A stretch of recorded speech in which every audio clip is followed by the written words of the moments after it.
90ல இருந்து 105 தொகுதி விஜய் வெல்லுவார். ஆனா முதலமைச்சரா வரணும்ன்றதுல 200 தொகுதிகளுக்கு மேல் வெல்லுவோம். ஒரு கட்டத்துல 234 நாங்கள் வெல்லுவோம். தாவேக்காவுக்கு ஒரு தேர்தலை கூட சந்திக்காத ஒரு வருஷம் ஆன கட்சிக்கு 26.8 27% 27% ஓட்டை வாங்கி இருக்குன்னா இன்னும் 10 மாசத்துல இன்னும் இவர் களத்துக்கே வரல, இன்னும் இவர் சுற்றுப்பயணம் தொடங்கல, மக்களை சந்திக்கல. இப்பதான் ஜனநாயகன் ஷூட்டிங் முடிச்சுட்டு முழு அரசியல்ல இறங்கி இருக்காரு. போல் மித்ரான்னு ஒரு ஒப்பீனியன் போல் மும்பையில இருந்து வந்தது சில மாதங்களுக்கு முன்பு. அத பாத்தீங்கன்னா 90ல இருந்து 105 தொகுதி விஜய் வெல்லுவார். அவருக்கு ஓட் பர்சன்டேஜ் 34.5% அப்படின்னு சொல்லியிருந்தாங்க. திமுகவுக்கு 30% சொல்லியிருந்தாங்க. ஏடிஎம்கேக்கு 27%. ADMK plus BJP. ஆனா முதலமைச்சரா வரணும்ன்றதுல விஜய்க்கு தான் 39.4% ஆதரவு, 18.6% ஸ்டாலினுக்கும் 18.6% எடப்பாடிக்கும் ஈக்குவலா இருந்தது. இது ஒரு 2 மாசத்துக்கு முன்னால போல் மித்ரா.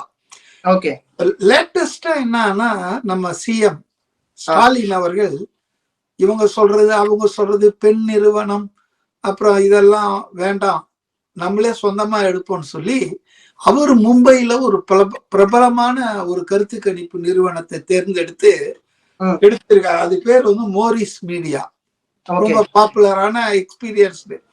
அவங்க இந்த பாஜக கூட்டணி எல்லாம் வந்த பிறகு மோஸ்ட் ரீசன்ட்லி சமீபத்துல உடனடியா களத்துல இறங்கி 234 தொகுதி பிரதிநிதித்துவப்படுத்தக்கூடிய அந்த தொகுதிகள், அந்த ஜாதிகள், ஆண்கள் பெண்கள் எல்லாத்தையும் கணக்கு பார்த்து ஒரு புள்ளி விவரத்தை ஒப்பீனியனை எடுத்து உடனே அவருக்கு கொடுத்துட்டு இருக்காங்க.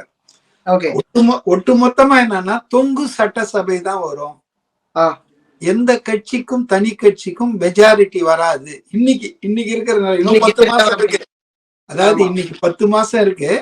இன்னைக்கு இருக்கிற நிலவரப்படி பாத்தீங்கன்னா தொங்கு அங்கு அசம்பிளி வரும், எந்த கட்சிக்கும் பெரும்பான்மை கிடைக்காதுன்ற மாதிரி ஒரு தகவலை சொல்லி இருக்காங்க. இது முதல்வருக்கு எந்த அளவுக்கு அதிர்ச்சி கொடுத்ததாக கேள்விப்படுறேன்னா 200 தொகுதிகளுக்கு மேல் வெல்லுவோம், ஒரு கட்டத்துல 234 நாங்கள் வெல்லுவோம். ஊட்டியில போகும்போது என்ன சொல்லிட்டாருன்னா 2026 2031 2036 எல்லாத்துலயும் நாங்க தான் அப்படின்னு சொன்னாரு.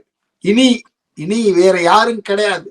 ஜெயலலிதா அம்மா சொன்னாங்கல்ல, கண்ணு கெட்டிய தூரத்தில் எதிரிகளே இல்லைன்னு, அது மாதிரி முதல்வர் பேசினாரு. அப்படிப்பட்டவருக்கு அவர் எம்ப்ளாய் பண்ண இப்ப வேற யாராவதுன்னா கூட பணம் கொடுத்து இந்த இதெல்லாம் பண்ணுவாங்க, விஜய் பண்றாருங்க அதை பண்றாங்கன்னு. இது இட் இஸ் மோரிஸ் மீடியால பாம்பேல இருக்க அந்த டீமை எம்ப்ளாய் பண்ணது, என்கேஜ் பண்ணது திமுக முதல்வர்.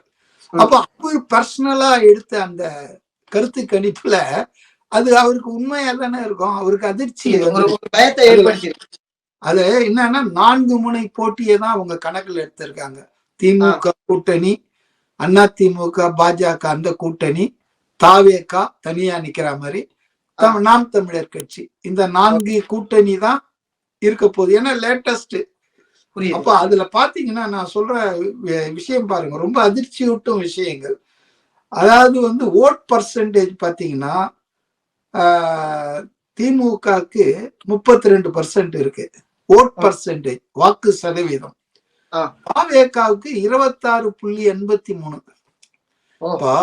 அவரு 7% தான், 8% தான், இன்னும் ஒரு தேர்தலை கூட சந்திக்கல. நான் டெஸ்டட் ஸ்ட்ரென்த், டெஸ்ட் ஆகலன்னு ஒரு ஆள்லாம் சொல்லிட்டே இருப்பார் பொதுவெளியில தொலைக்காட்சி வாகத்து. ரவீந்திரன் ஒருத்தர் இருக்காரு இல்லையா, RSS ஏஜென்ட். அவர் என்ன சொல்லுவார்னா விஜய் எப்பவுமே நான் டெஸ்டட் பிளேயர், நான் டெஸ்டட் அப்படின்வாரு. ஆனா இன்னைக்கு பாத்தீங்கன்னா 26.8, அதாவது 29% ஓக்கு எந்த கட்சிக்கு, தாவேகாவுக்கு ஒரு தேர்தலை கூட சந்திக்காத ஒரு வருஷம் ஆன கட்சிக்கு 26.8 27% வச்சுங்க, 27% ஓட்டை வாங்கி இருக்குன்னா இன்னும் 10 மாசத்துல இன்னும் இவர் களத்துக்கே வரல, இன்னும் இவரு சுற்றுப்பயணம் தொடங்கல, மக்களை சந்திக்கல.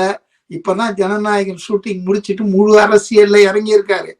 அப்போ 26 52 ஆகிறதுக்கு வாய்ப்பு இருக்கே தவிர, இவங்க எல்லாம் 200 சீட்டு அப்படின்னு சொன்னாங்க இல்லையா? அதுல இப்ப என்ன தகவல்னு சொன்னா, இன்னைக்கு 70 சீட்டு தான் உறுதியா கிடைக்கும் திமுகவுக்கு அப்படின்றாங்க. அப்படின்னா இன்னைக்கு 133 சீட் இருக்காங்க டிஎம்கே. இப்போதே 60 63 சீட் அவுட் ஆயிடுச்சு. 133ல 70 தான் கிடைக்கும்னா தனிப்பெரும்பான்மை கிடையாது. இந்த 70 இன்னும் 10 மாசத்துல என்ன ஆகும்ன்றது சொல்ல முடியாது. அவருக்கு கொஞ்சம் குறைவு தானே ஏற்படுத்தியிருக்கும். ஆனா இதை விட நான் இன்னொன்னு சொல்றேன், அதாவது கட்சி வாரியா சொல்றேன்.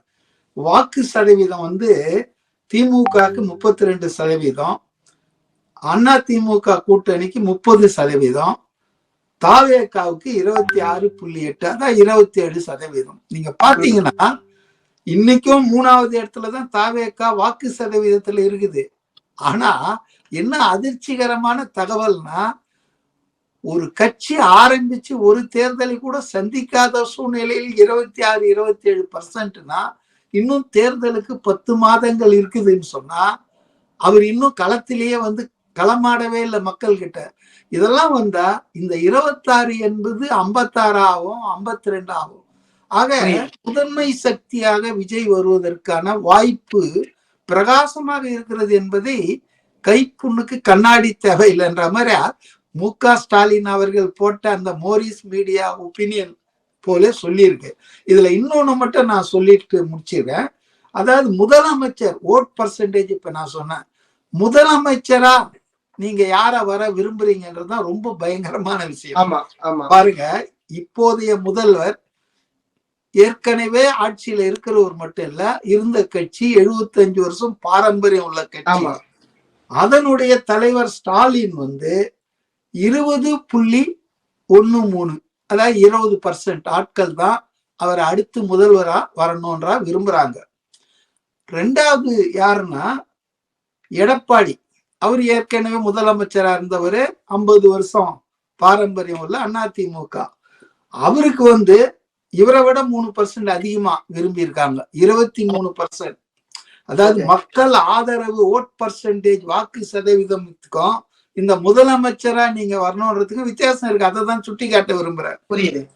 3வது இடத்துல இருந்த தாவேகா 27%ஓட வாக்கு சதவீதத்துல முதலமைச்சர்ல முதல் இடத்துல வருது. நீங்க இத பாருங்க. அதாவது மக்கள் விரும்புறது இங்கதான் இருக்குங்கிறீங்க. இல்ல, தாவேகா கட்சிக்கு மக்கள் கிட்ட இருக்கிற ஆதரவை விட கூடுதலான ஆதரவு விஜய்க்கு இருக்கு. பார்ட்டின்றதை விட விஜய் நல்ல மனுஷன், வரட்டும், மாற்றம் வரணும்னு.